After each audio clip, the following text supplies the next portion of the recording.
de septiembre. Bueno, al ejército le costó, incluso porque hubo mucha resistencia y murieron varios compañeros. Sí. Hubieron compañeros la toma armados. De fue pacífica, ¿no? Pero en el Poli no fue nada pacífica. No fue nada pacífico. ¿No? Quemaron camiones y con eso no dejaron pasar a los soldados. Fue una represión tremenda, ¿no? La del 18 de septiembre, casi como cuando agredieron al Politécnico, ¿no? Cuando sacaron a las gaviotas, ¿no?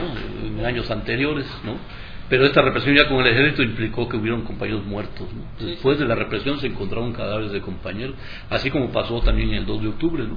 Que después fueron apareciendo cadáveres en los sótanos de los edificios y en la clínica del seguro que estaba ahí, ¿no? Bueno, que no era la clínica del seguro, era la escuela, ¿no? La vocacional, y después se convirtió en clínica y después aparecieron cadáveres todavía ahí, ¿no? Sí, Sergio Cermeño habla en su libro, el de México, una democracia utópica, que había intereses presidencialistas ahí, es decir, Corona del Rosal, que era entonces el regente de la Ciudad de México, era como un fuerte presidenciable, y el cuerpo de granaderos estaba bajo la jurisdicción de la Secretaría de Gobernación. Entonces una represión, o sea, tenía que ver con crear un clima de agitación política y de inestabilidad política a la Ciudad de México, para que precisamente bajar de la carrera presidencial a Alfonso Corona del Rosal, ¿no? Como una de las, lo explica así Sergio Cermeño, ¿no? Una de las razones que están como detrás, ¿no? O sea, donde hay poco testimonio, ¿no? Pero que como que era la mano negra, ¿no? Porque además Corona del Rosal era un tipo represivo, pues, ¿no? Aunque no lo ponen así muy como es, él fue el creador de los halcones, por ejemplo, ¿no? Que después hicieron también la matanza del 10 de junio del 71, ¿no? Entonces, incluso pues, ¿no? Según después se supo ahí en la Cuchilla del Tesoro, que era todavía deshabitada en aquel entonces, estamos hablando de hace 42 años, ahí eran campos de entrenamiento de los halcones, ¿no? Y pagados todos por el departamento del DF. Efectivamente, pues había mucho interés de Corona del Rosal por echar abajo el que ya, digamos, era el tapado, ¿no? Se llamaba tapado al candidato futuro, que era pues Luis Echeverría, pues era el secretario de Gobernación. No, Luis Echeverría también utilizando a los granaderos. A los granaderos para reprimir y entonces hacer un caldo de cultivo en beneficio, ¿no? De sus intereses, ¿no? Así es. Y no sé si pudiéramos... ¿Ya estuviste el 2 de octubre en Tlatelolco? Bueno, o sea que, ¿cómo son las cosas, no? Precisamente a mí me agarran una semana antes del 2 de octubre. Estábamos en la ESIA, en la guardia, en la tarde, cuando nos hablan por teléfono otros compañeros, nos dicen que están reprimiendo a los estudiantes de la Prepa 9 que están insurgentes. Entonces un grupo de compañeros, como 10 que estábamos en la guardia, dijimos, bueno, pues que se quede uno o dos acá y vamos a apoyarlos, ¿no? Porque ha de haber pleito con los granaderos.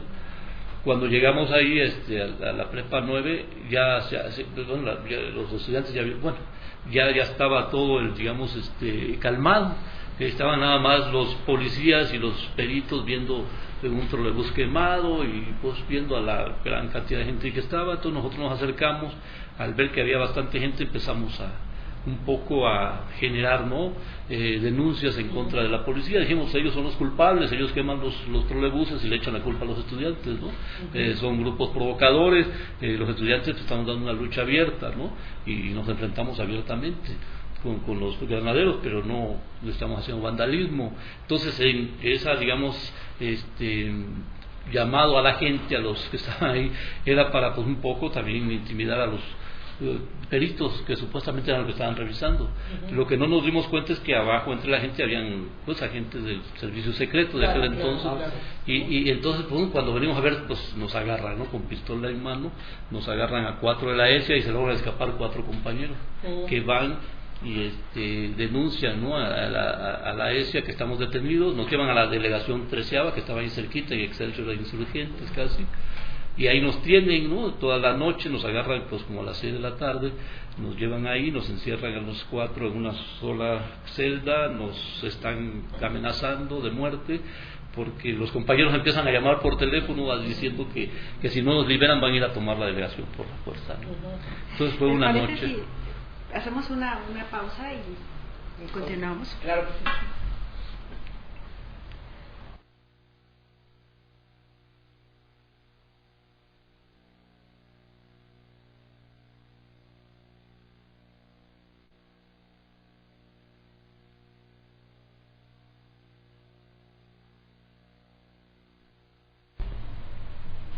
Y ya estamos de regreso aquí en el canal Cultura de Tepantlato.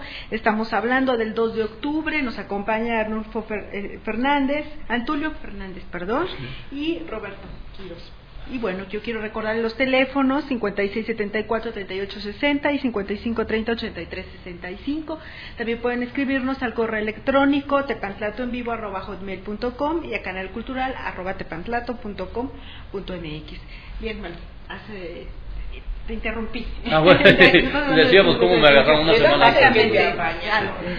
Entonces nos mandan, nos detienen, nos tienen ahí clandestinamente, de hecho, con las llamadas. Están muy asustados. Al otro día nos llevan en un camión de granaderos, completamente armados todos los granaderos. A los 4 nos llevan a la Procuraduría y nos bajan como si fuéramos unos delincuentes peligrosos, ¿no? Como hoy la mafia, ¿no? ¿No? Acusados. Bueno, en ese momento nos acusaban más que de habernos detenido ahí. De insultos a la autoridad. Y entonces ya nos llevan a la Procu y ahí hacemos denuncia. Bueno, ahí nos toman la declaración y ahí, digamos, las declaraciones que hacemos, pues llevados por la efervescencia y el coraje, pues denunciamos, ¿no? Que Elías Ordaz es un gobernante asesino, y pues todo eso implicó, ¿no? Para que nos mandaran directamente a Lecumberri, ¿no? O sea, como estábamos, no pedíamos perdón, ¿no? Sino que al contrario decíamos que no estamos de acuerdo, ¿no? Con este gobierno que reprimía a los estudiantes, ¿no? Y por lo tanto, como ya había habido muertos en el casco, decíamos que era un gobierno asesino. Y eso pues nos hace que nos lleven, y especialmente el día en que nosotros, el 2 de octubre, ese día nos llevan a la crujía, ¿no?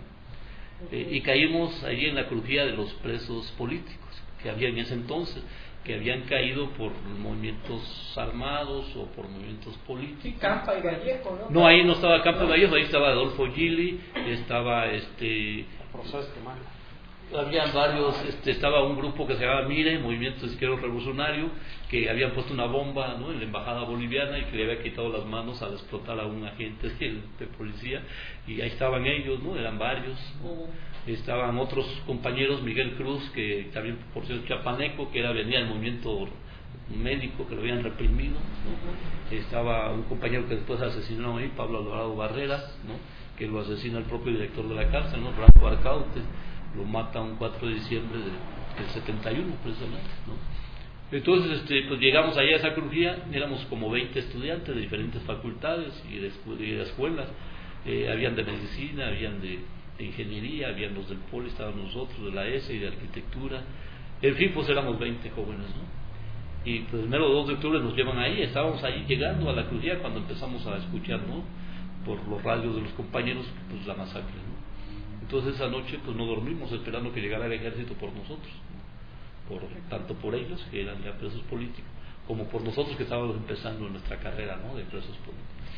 Entonces pues fue una noche tremenda, no dormimos y ahí estuvimos, pero no, afortunadamente para nosotros pues estábamos indefensos, estábamos en las fauces del represor, no llegaron. Y pero sí llegaron un montón de presos, pero no los llevaron ahí, los llevaron directamente al campo militar. O sea, después de la represión, de la matanza que hacen estos desgraciados, se llevan a muchos estudiantes y gente del pueblo al campo militar nuevo, principalmente a los del Consejo Nacional de Huelga, que estaban en la tribuna, pues en el edificio tercero del Chihuahua, y pum, vámonos, ¿no? Se los llevan, y después ya los llevan a Lecumberri, llegan a Lecumberri como 500 presos políticos, ¿no? Pero no obstante hace una selección, sí, de la gente que llevan a Lecumberri. Sí, o sea que no llevan a 100 bolas, sino que algunos salen en ese proceso y a otros pues los desaparecen posiblemente, y a muchos los llevan allá a Lecumberri, ¿no? Entonces, pero antes, en el grupo de nosotros los 20 nos tocó un poco más, una situación más conflictiva, porque cuando iban a llevar a los demás presos políticos, digamos como resultado de la masacre, nos llevan a una crujía de presos comunes que era de delitos sexuales, ¿no? Violadores y todo eso.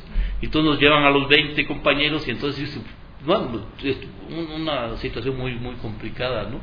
Porque éramos jóvenes todos y habían compañeros que pues realmente eran muy sanos, y pues cuando los mandaban a las crujías donde habían pues estos enfermos sexuales, pues se asustaban los compañeros, ¿no? Entonces tuvimos que digamos hacer una especie de unidad ahí, y dijimos, no, pues que nos metan a todos en una celda, y los 20 nos hacinamos en una celda, ¿no?